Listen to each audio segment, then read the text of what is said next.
Hello, it's Friday the 5th of September 2025. It's about midday, I'm out on a ride, so welcome to another motorcycling video. And I'm going to talk to you in this video about a road user charge. I'll explain what that is in a moment. Let me just say, if you're not interested in hearing about road user charges, then just turn the volume down and enjoy the scenery. If you have a comment, then make it at the end of the video in the appropriate place, and when I become aware of it, I will respond. Please comment on the content, things that I've said, and if I've made any errors, factual errors, or you can add any further clarification to what I've said, then you're more than welcome to do so. Thank you for watching. If you're a subscriber, thank you for subscribing. If you're not, then please feel free to do so and share the video with anyone that you like. Okay, so what is a road user charge? Well, I'll explain that in a moment, but first of all, a little bit of history, a little bit of background, then a little bit, a little bit of background, then a little bit of history with some legal issues thrown in. And I should point out at the beginning, I'm not a lawyer, and I don't have any expertise in constitutional law, and then some opinion.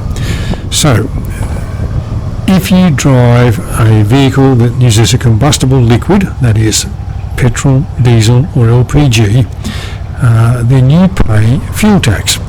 Every time you go to the Bowser and go to the service station and fill up your car, 46 cents out of every litre of fuel that you buy, no matter what the price of the fuel is, 46 cents of that price goes to the Commonwealth Government in what is called fuel excise or fuel tax. Excise is just another fancy word for tax. So that tax has been in existence, according to my research, since 1901. In other words, for 124 years since we became a federation, we have been taxing fuel in one way or another, perhaps differently now than what we might have done in the past, but we've been taxing fuel in one way or another since federation. Many nations tax fuel. In fact, most nations tax fuel. Our fuel tax apparently is one of the smallest in the world. Up until 1992, we were told by successive governments of both persuasions that all the money that was collected from fuel tax was used to fund roadworks, that is, build roads, repair roads, maintain roads, and so forth. Now, for some reason in 1992, the government stopped telling us that fiction.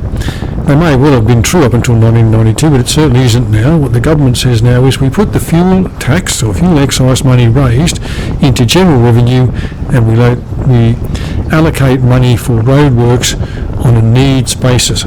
So, duplication of the Pacific Highway from Sydney to Brisbane, the funding is generally provided by the federal government as the National Highway Program, and it's provided out of fuel taxes, but it's provided on a needs basis.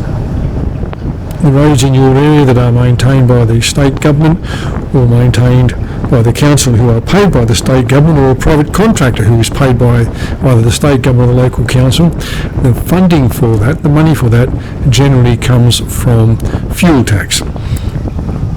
But fuel tax now, instead of just funding road repairs, goes into general revenue. Now, for most motorists, you pay the fuel tax, as I said, when you go to the Bowser and fill up, and it's 46 cents out of the price of every litre of fuel that you buy. There is another system called fuel credits that applies to bigger businesses, but for the most part, people pay the fuel tax at the Bowser. Now, the problem with that is, if you drive a vehicle that uses combustion, you pay that fuel tax. If you drive an EV, you don't pay fuel tax because obviously you don't buy fuel. However, you still drive on the same roads as the people who drive combustion engines. You might even drive more kilometres than some of them. The average Australian, according to the Bureau of Statistics, drives somewhere between 12 and 15,000 kilometres a year.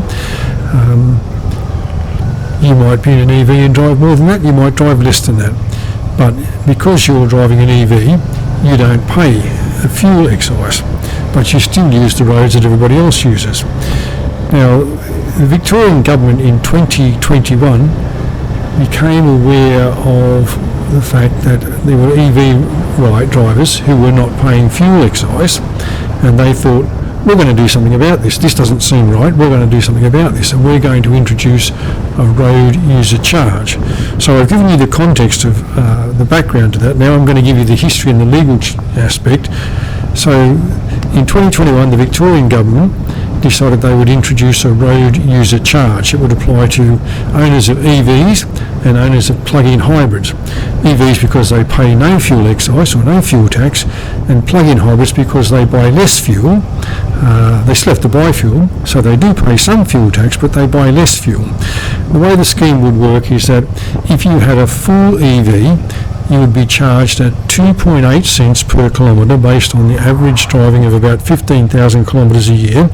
And if you had a plug-in hybrid, you would be charged 2 cents per kilometre for the same distance, that is an average of 15,000 kilometres a year. So once a year from the Victorian Government, Transport Department, Vic Road, somebody or other in Victoria, you would get an invoice saying, based on our assumption that you drove 15,000 kilometres last year, this is your road user charge bill. Please pay the invoice within 30 days or whatever, and details about how to pay it. If you challenge the assumption that you drove 15,000 kilometres, you might have said, well, I only drove 5,000 kilometres last year. You were invited then to take a photograph of your odometer and certify that it was your odometer rather than one you just went in the showroom and photographed, and send it to Vic Roads, and they would take it under consideration, if necessary, amend your road user charge bill accordingly. Now there were two people, a bloke called Christopher Vanden Stock and another lady whose name I can't remember, who decided they didn't want to pay this tax. They were EV owners and they thought the tax was unfair, and they challenged the tax, and they challenged it all the way to the Australian High Court. I don't think it went there immediately, but it ends up in the High Court, and the High Court, in the case when it got to the High Court, the Victorian government was supported by the other state governments because all the states had similar plans.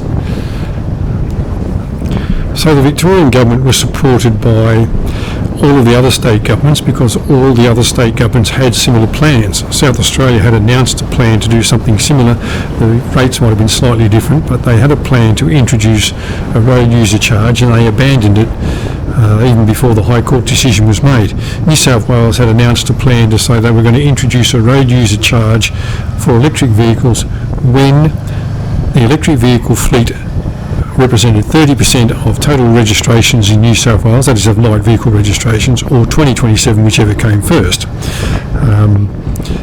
So all the state governments supported Victoria in defending their claim that the road user charge was a legitimate charge, and the tax ought to stand.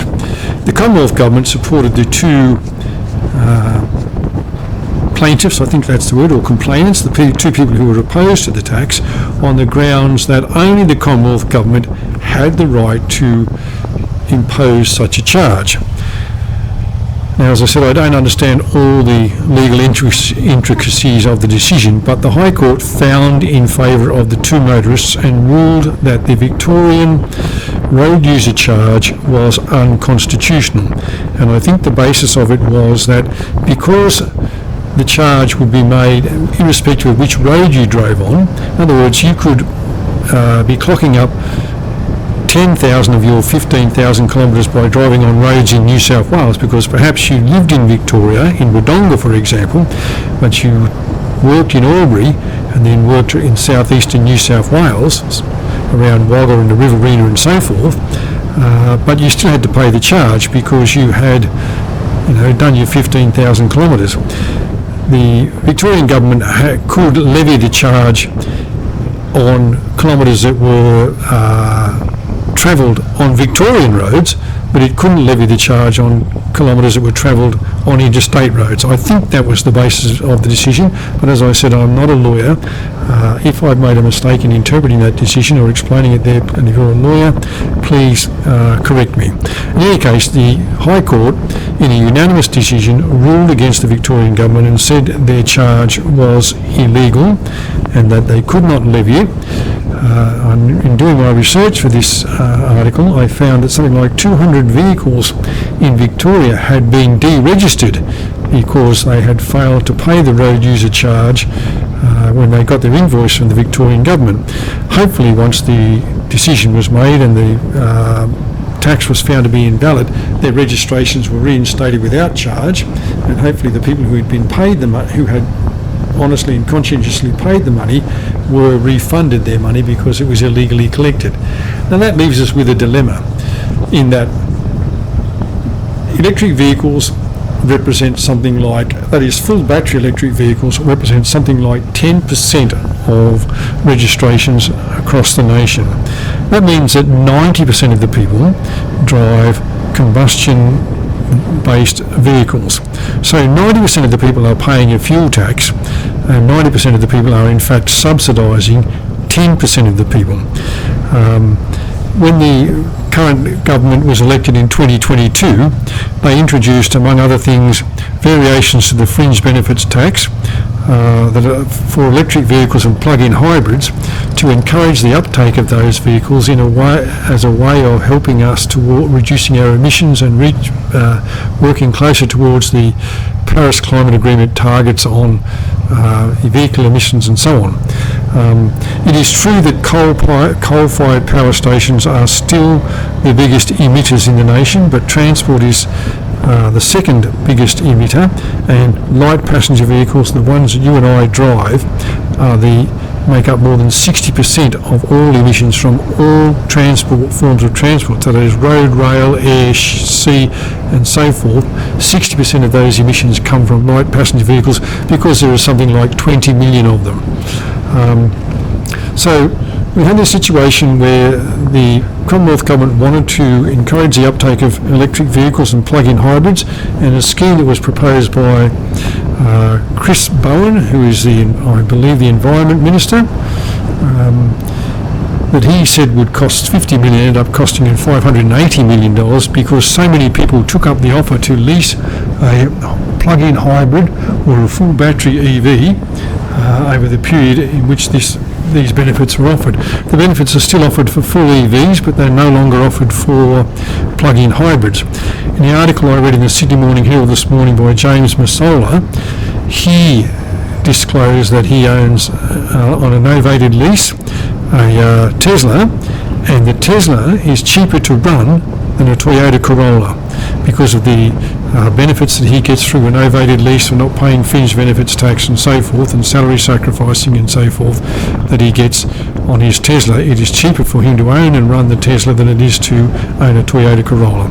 So we have a situation, as I said, where something like 90% of the motorists in Australia who drive combustion-based vehicles are subsidising the 10% of people who drive EVs or plug-in hybrids and who pay no fuel tax, but they still use the same roads.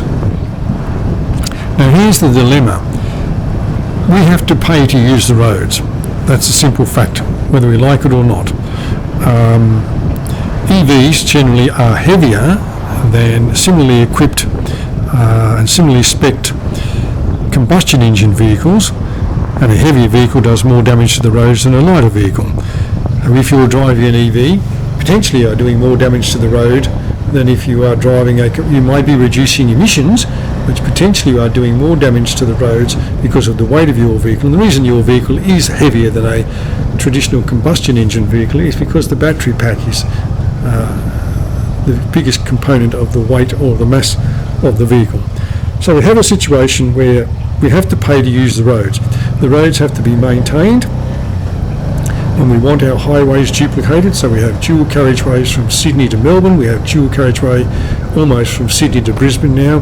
When we talk about duplicating the Barton Highway between Canberra and Yass, and various other places where roadworks need to be done around the country, and they're national highways or even state roads, not tollways in the cities, but state roads in regional and rural areas. When these roads need to be built or maintained, they have to be paid for. And it is the people who are paying fuel tax, even though all of that fuel tax doesn't go on road works any longer, but still the people who are paying fuel tax who are paying for that road works, whereas the people who drive EVs are not paying that tax. Now, in a fair and equitable society, everybody should pay. It shouldn't be a case of, well, these people use the road and they don't have to pay, and these people use the road and they do have to pay. So the idea of a road user charge, which will ultimately be levelled by the federal government, simply because they're the only body that can do it. State governments can't do it. It's unconstitutional. So the federal government will eventually introduce a road user charge. It'll work somehow like the one that's planned for New South Wales, which is to say you are going to be charged something like 2.9 cents per kilometre based on how many kilometres you travel per year. The minimum being probably something like 12,000 and the maximum being however many you travel. And according to the article that I read this morning, that would cost you somewhere between $275 and $400 a year. Now you might say, well, that doesn't sound like very much if you spread it over 52 weeks of the year, but nevertheless it's another factor that adds to the cost of living. But factor in there that you're not paying 46 cents a litre every time you go to the service station. You're feeling very smug in your electric vehicle because you don't have to go to the service station, you don't have to pay the 46 cents, you don't have to listen to the bloke behind what's the thing machine called? The machine behind. Anyway, the fellow at the cash register who asks you want 2 chocolate bars or a coffee and a chocolate bar, trying to upsell you something, because you can go past there. You can pull into the charging station and you can go and get a coffee if you want, but you haven't got to pay whatever it is that you do. You don't have to pay this 46 cents per litre fuel tax that the combustion engine vehicles pay. So the federal government is going to, sometime over the course of this parliament, they're saying in the next 2 or 3 years, which would mean somewhere between now and 2028, when the next election will be held, they will have introduced this road user charge for electric vehicles. You will get a bill from the Transport Department or the Taxation Office or somebody like that that says, based on our estimation that you drove 12,000 kilometres last year, you owe us X amount of dollars. If you disagree with this, then photograph your auto and send it to us. Obviously if you drove more than that, you're not going to disagree with it, and send us the bill. Or send us, you have 30 days to arrange payment, and on the back of the bill will be all the different ways you can pay the amount of money. The thing we have to accept is that if we want our governments to provide us with services, and roads are a service, then they have to be paid for. There is no magic pudding that the government can just go and keep drawing money from and building new roads, or filling the potholes in the old ones, or repairing them after floods, or building new bridges when the old ones wear out, or whatever it is it needs to be doing to the roads. There is no invisible pile of money that keeps growing all the time. There is only money that comes out of the pockets of taxpayers, that is you and I. It's either collected through fuel taxes or road user charge, or it will be collected another way. One suggestion that is being talked about is, instead of just introducing a road user charge for electric vehicles, it would be to scrap the fuel tax and introduce a road user charge for everybody based on how many kilometres you travel a year. You would be required to prove that by, as I said, taking a photograph of your odometer and sending it to the appropriate government department, and then they would send you an account or an invoice and you would pay the bill. The argument being there that everybody is being charged according to how much use they make of the roads. You might reasonably make an argument for, say, well, someone who only travels 5,000 or 6,000 kilometres a year, you might think there's not many people like that, but imagine pensioners or people who, just go around their town doing their shopping and maybe go to visit their friends in the next town or something like that. They're retired people and they don't do a lot of travelling in their car. They might only travel a small amount of kilometres in a year.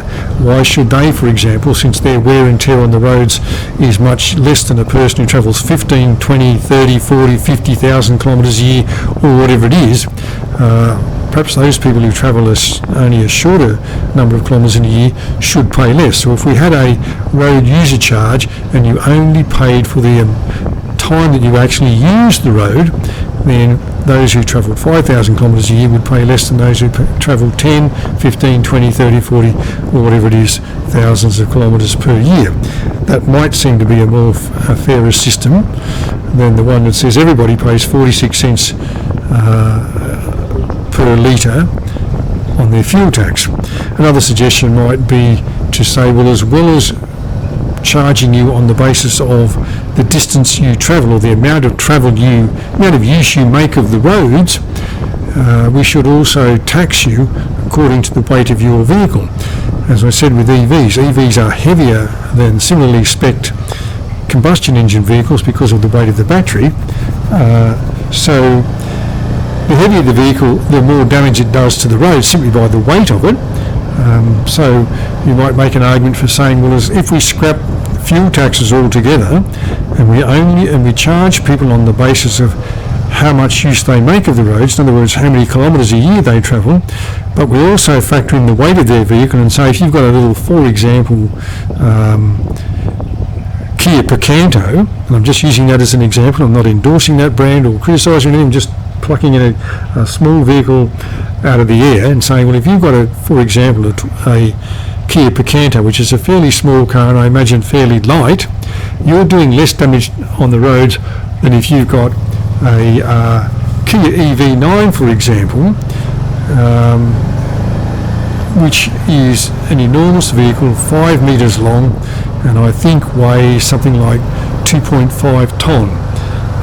So there's a reasonable argument for saying, well, your little light vehicle doesn't do anywhere near the damage to the roads that the Kia EV9 does. Motorcycles, for example, are much lighter than cars. They shouldn't, perhaps, if you just taxed people on how many kilometres they rode a year and the weight of their vehicle, little 50cc scooters or 125 scooters that you see food delivery drivers using would pay a very small fee because their bikes are only very light and therefore do very little damage to the roads, whereas a bigger bike like my Spider, which is 450 kilos without me on it and without fuel in it, is going to do more damage to the road simply because it's heavier, but again it's going to do less damage to the roads than a Kia Picanto and certainly a Kia EV9. Alright, so a road user charge, as I say, is almost certainly going to come in before the end of this Parliament in 2028. You can almost see now the various interest groups who are going to jump up and down and say that's unfair. The Electric Vehicle Council, people are going to say it's going to discourage people from buying EVs. Even if the charge is introduced and it is at 2.9 cents a kilometre and it works out at something like $400 a year, that's a lot less of a disincentive than 46 cents a litre every litre of fuel you buy every time you fill up. It's true that electric vehicles are dearer than combustion vehicles, but the Chinese brands that are coming in, there's a price war going on and the prices are dropping in all the time and dropping significantly. So I do not think that if a road user charge comes in on the basis of 2.9 cents a kilometre, that's a massive disincentive. Nevertheless, there'll be people who say it's another big new tax that the government collects. Well, yes, it is a tax. And those people who are avoiding a tax now by not paying fuel excise will be, under the new tax, paying for the use of the roads, just like all the people who drive combustion-based vehicles are at the moment. Those are my thoughts on a road user charge. If I'm wrong and it doesn't eventuate, I'll be just as happy. I don't own an electric vehicle, by the way. Those are my thoughts. If you have an opinion, leave it in the usual place and I'll respond when I become aware of it. Thanks for watching, and I'll catch you in the next video, whenever that will be.